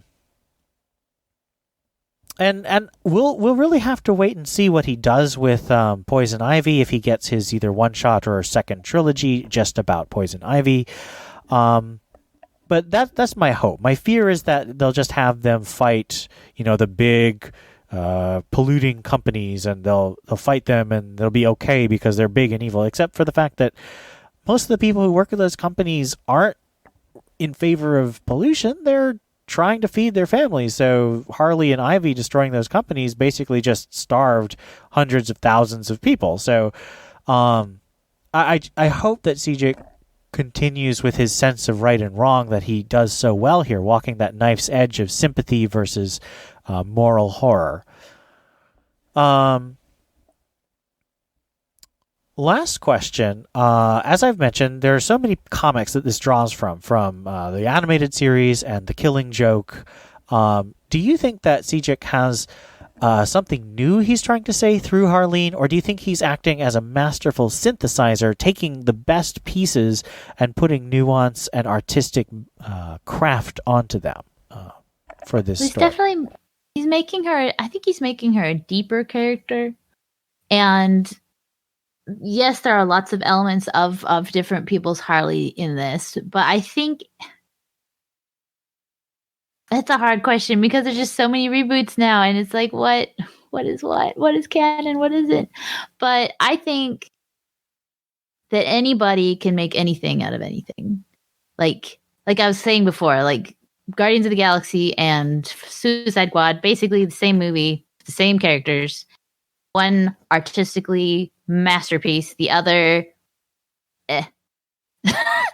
and so it's just a matter of your storytelling. So I think that it being, Black Label, I guess we never really found out it's canon, not canon, doesn't matter. I'm just rambling right now, but I think that he should be given credit for writing a wonderful story with this character's history, and then reimagining it for himself as something deep and interesting and philosophical and something interesting that draws you in. It's just a beautiful gem about Harley in a sea of Harley, not gems. Yeah, I agree. I mean, I don't know. I mean, I guess partly I think if you do write a definitive version of a sort of beloved character, you have done something new, even if you haven't, sort of forged ground in any kind of significant way. I mean, I think, I think he's really sort of deepened the character in a critical way. I'm not sure. And I think he's picked up on important things. Was Summer Gleason in the comics? I mean, like I said, I grew up with the animated series, so I knew that she was the main reporter for Gotham in the animated series, but I don't know if she was actually original in the comics, but I just loved like little things like that. I love that there was an homage to Summer Gleason, right? As a sort of person for whom Batman became sort of significant during the animated series. So I sort of loved that. And I just loved the sort of depth and richness of the character. And, even if it wasn't, there wasn't sort of, shocking new insights, I think that what he was able to do in deepening the story that we have, is really, and I agree, Steph, is really quite amazing. I lean towards the synthesis interpretation of this. I look at something like Batman The Dark Knight Returns, and that is an alternate universe, although some people will argue that it was intended as the future at that time, but that never really happens. But The Dark Knight Returns influenced Batman stories. It influences stories today. Tom King and Scott Snyder, the most recent 2 long runs of Batman writers, have both said that The Dark Knight Returns is one of their favorite stories, and it's deeply influential on the way they write Batman. I don't think that this Harleen is going to be the same kind of influential on Harley Quinn stories. And I wish that weren't the case, because I think this is one of the best versions, and there are some good ones. I think that the recent Harley Quinn animated show is a very good one. I think that Sam Humphries is doing a very fun job on Harley Quinn in the main title, even though that's sort of semi-continuity. But I think that, honestly, the thing that's most influential on Harley Quinn is the Jimmy Palmiotti, Amanda Conner solo series, which is very anarchic. So this version is very moral. It doesn't revel in Harley's destruction and pain, whereas Amanda Conner and Jimmy Palmiotti fall all the way off the wagon. They don't really have a moral sense for Harley. She's just fun. She's the anarchic personification of fun. If that involves killing people who are mean to her, that's fine with that version of Harley. And that is the Harley that made it into the movies, and that's the Harley that more or less is people's version when I talk to them about it. I would love if this more tragic version of Harley became influential, but unfortunately I think that it's come a bit too late, whereas Batman The Dark Knight Returns was a part of a reinvigorating of comics in general. It was a huge moment. This isn't really a huge moment. It's just an incredibly well-told story with incredible art, and I hope that it lasts as a good read. I just fear that it's not going to change the face of Harley the way that Amanda Conner and Jimmy Palmiotti's series did, I want to say 6 years ago. And, I mean, yeah, so for most people, Harley is a kooky, zany, amoral character, and that's definitely not this story. And so if you're picking this up thinking, I mean, even by the art you can tell this is not going to be that kind of book, but just in case you thought this is what you're going to get, it really isn't. It's kind of, I don't want to say dark and gritty, because I don't think that sells anymore. I think that turns people off. It's definitely dark and sensual, though. Yeah, yes, definitely. It's not Yo Mama's Harley Quinn. But it's a good, and that can be scary, like not scary, but that can be risky. Like, depending on who you are, the new and gritty and sexy New 52 was a lot of misses, especially in the Bat universe. I think I've heard some storylines did pretty good, but all in all, the Bat universe kind of really suffered in that, and at least at the beginning, and so you really do run the risk of turning off a lot of readers when you do that. But I think this is a knock it out of the park success retelling, changing the atmosphere of the character that most people know, but still staying true to like her basics. Absolutely. So let's go ahead and give our ratings for Harleen. How many Batarangs out of 5 would you give this?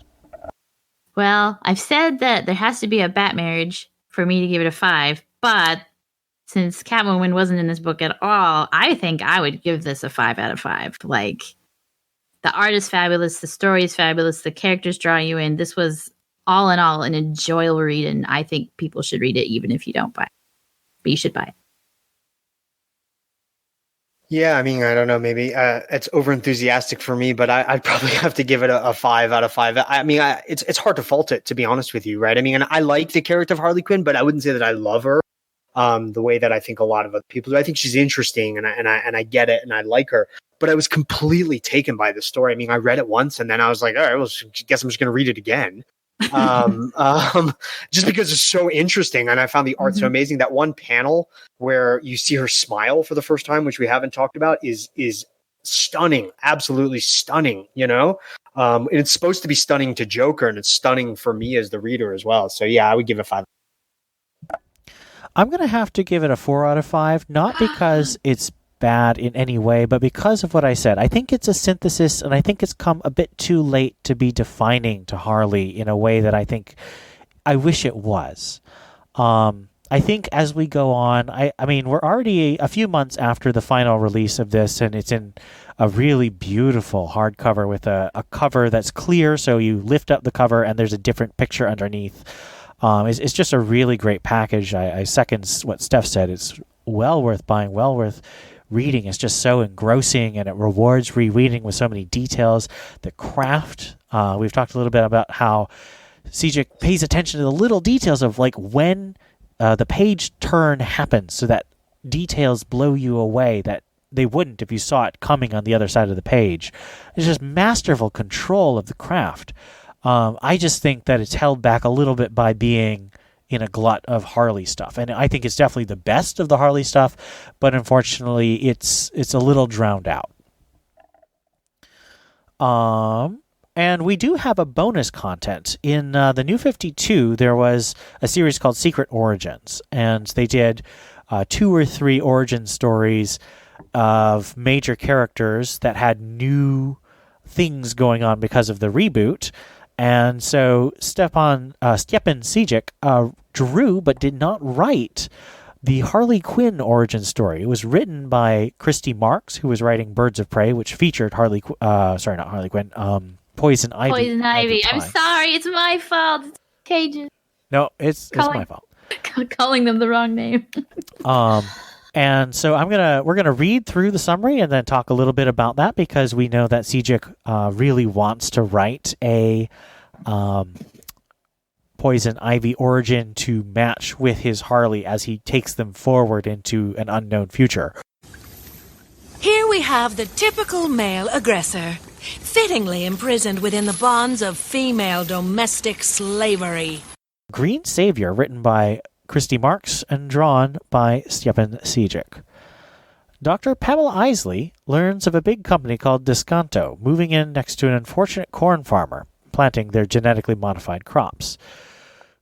They sued the farmer for the wind blowing their seeds into the farmer's field, and Pamela promises to get justice, though she is no lawyer.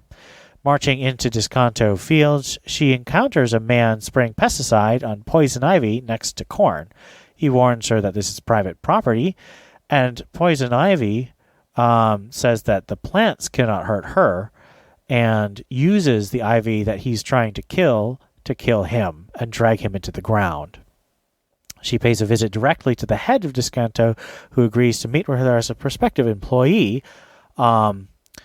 He notes that she was let go from her position at Wayne Enterprises because of her research into pheromones that she did unauthorized human trials with.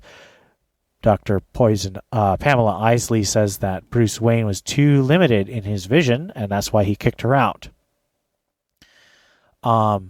She removes her blazer, lets her hair down, and then kisses Mr. Descanto, seducing him entirely to her will. Mr. Descanto begs to know more about her, and Poison Ivy obliges. Her father was a violent man who beat her mother, and her mother made excuses for him rather than stand up for herself. She used the garden in the backyard as an escape. Eventually, though, her father murdered her mother and buried her in the garden. Later, when she had perfected her pheromones and toxins, she visited him in prison and kissed him to death with a poison spread on her lips. At university, as previously mentioned, she presented her pheromone research and was kicked out. But she used those pheromones to control people into letting her have power, influence, and graduation. She was at Wayne Enterprises involved in an accident which caused her experimental serum to be splashed over her, giving her a connection to what she calls the green, which Swamp Thing readers will know is plant life on the planet Earth. And so she forces Mr. Descanto to open his mouth and dumps a packet of seeds down his throat. The seeds she causes to grow and devour him from the inside. She walks away, declaring herself Poison Ivy, the guardian of the green.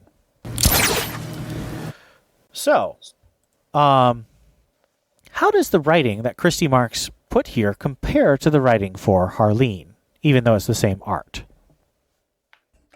I mean, it's definitely shorter. I mean, she's got to squish way more into a lot less space. Not more, but, she has a lot of... There's only so much you can do with these many pages, especially when you're doing an origin story. I mean, it's a fun little read. I think I pick up a few more flaws as I read it a couple more times, but it was, I don't know.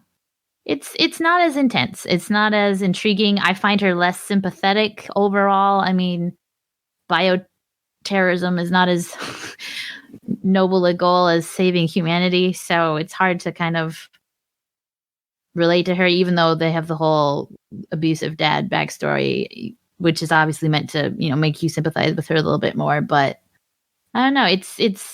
It's definitely not as deep, and I just don't follow her journey or agree with her actions emotionally as much as I did with Harleen. Even though they were wrong, you can kind of track where she's going. Whereas this is like, no, she's just angry. Yeah, I agree. I mean, I think what's that line from History of the World? It's nice. It's not thrilling, but it's nice, right? I mean, it's sort of like, it's okay, I guess. I mean, I think it's not.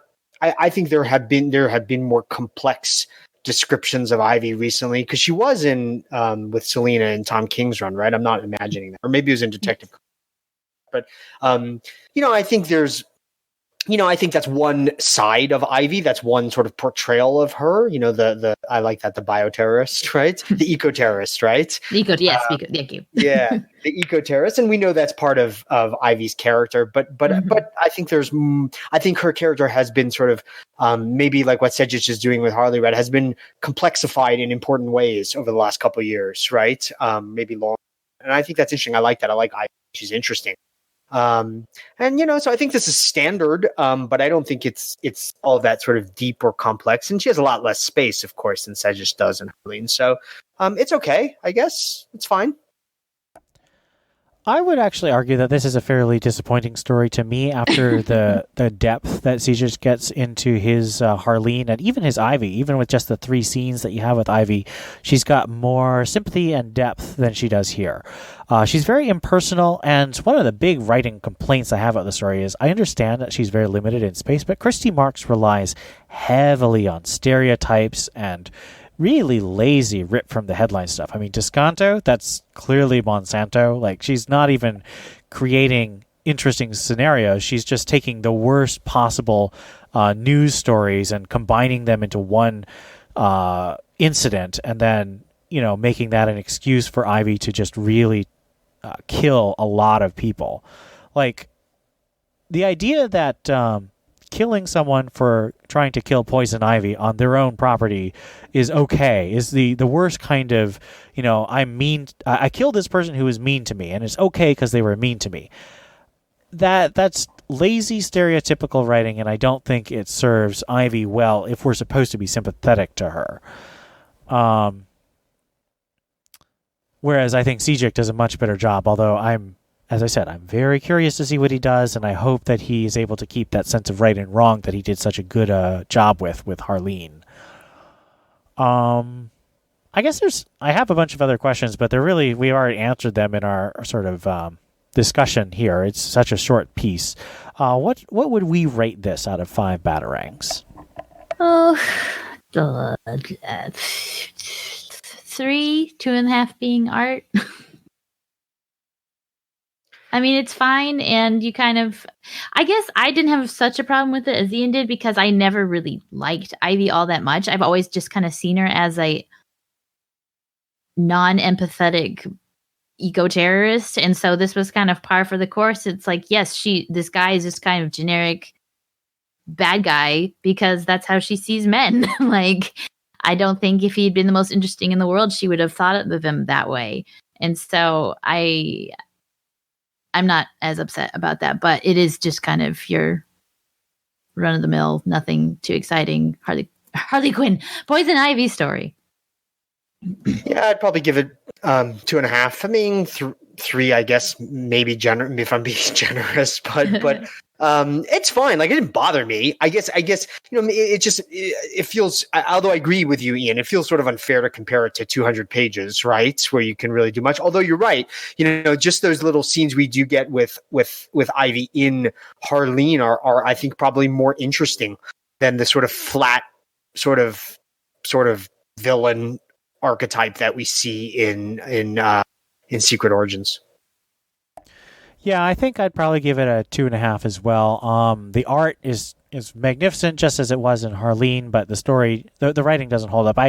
Now that I'm thinking about it, maybe I should have. I mean, we're already pushing 2 hours, but I see Ivy at her most sympathetic in a story in Greg Rucka's Detective Comics right after No Man's Land, where Ivy was still holding on to a territory of the park that she protected from the villains, and she sheltered orphans whose parents were killed in the earthquake and the plague of contagion.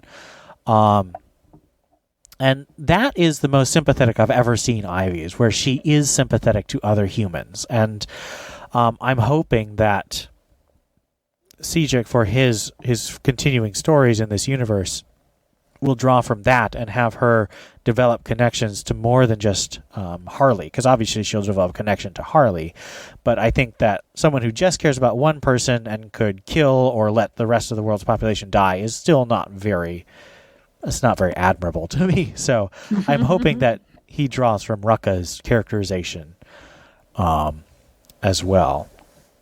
All right, so that wraps up our comic discussion and analysis. We do have one piece of listener feedback. Steph? Sorry to interrupt, Master Booth. Ringing your phone now. This needs my attention. So Freaky Frappe says, if you were the Batman writer and you were tasked with coming up with a new villain, what would you create? What kind of costume? Hopefully better than the designer. Henchman? Motivations? Love the podcast, and thank you. So this is a very interesting question. I mean, Batman has such a rich gallery of villains. I mean, my personal idea would be someone who really is the flip side of Batman's family, where, he has all these Robins and Batgirls and other characters who he acts as a mentor to and who support him. The problem is that James Tynion already kind of did that with the character of Mother. I don't think that Mother was successful in Batman and Robin Eternal in being a really memorable villain, but she does play with that exact thematic archetype. But that's the direction I take. I think I've gone into my theory of Batman's villains that they should always be some reflection of one of his strengths, taken to a dark extreme. So that would be the strength of Batman's that I would want to explore in a villain. Well, I haven't sat down and thought about this, but I really like the idea of I don't know necessarily if they're all Batman based, but a lot of the villains are kind of Arkham required, are like psychological issues. And so just having more villains that I think, I don't know if themed is the right word, but that have a mental issue and should probably go to a doctor. I am not sounding like a very good or original person, but I don't know. I'm not a creator. I don't have to do this. That's why I don't work for DC. But yeah, just having more, I guess, interesting characters that have a good hook, even if they're just one dimensional. If they have a good hook and they're interesting, I'll take whatever. Can't really think of anything off the top of my head though. I'm always driven to. I mean, part of the reason I'm driven to Batman is I love how much of his story is a fear narrative. I mean, he not just faces his fears, he becomes what he's most afraid of, and by donning the cape and cowl.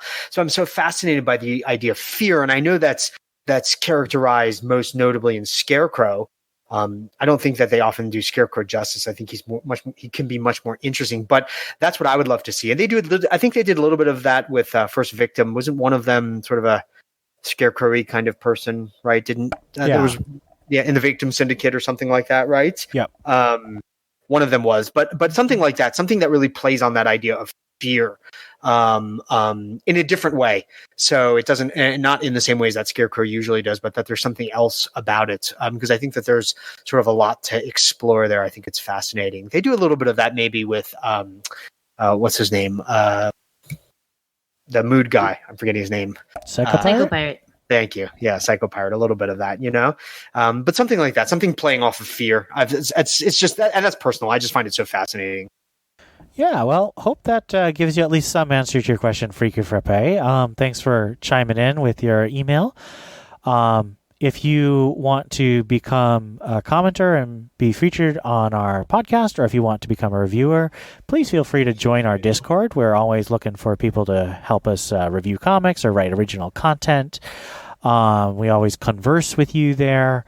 We also have our Patreon on Batman, or you can, thebatmanuniverse.net. You can either give us a one-time gift through PayPal, or you can support by Patreon, or you can just listen to us for free. Our supporters are Gerald Green, Donald Townsend, Tim Garassi, Captain America, Carinas, Mary Garrett, Real No Deuces, Stanton's Grave, Brendan Roberts, Donovan Morgan Grant, Ed Grouse, Rob O., Ian Miller, Arturo Juarez, Stephanie Mounts, Joshua Lappin Bertoni, Hannah Garr, and Johnny McCloskey. Thank you all for supporting. Next time, we'll be reviewing another retro comic. This one will be Batman Lil Gotham and Batman Tales Once Upon a Crime, both by Dustin Nguyen and Derek Friedolfs. I want to thank our special guest host, Daniel. And until then, I've been Ian. This is Steph. And this is Daniel. And thank you for listening to the Batman Universe Comic Podcast.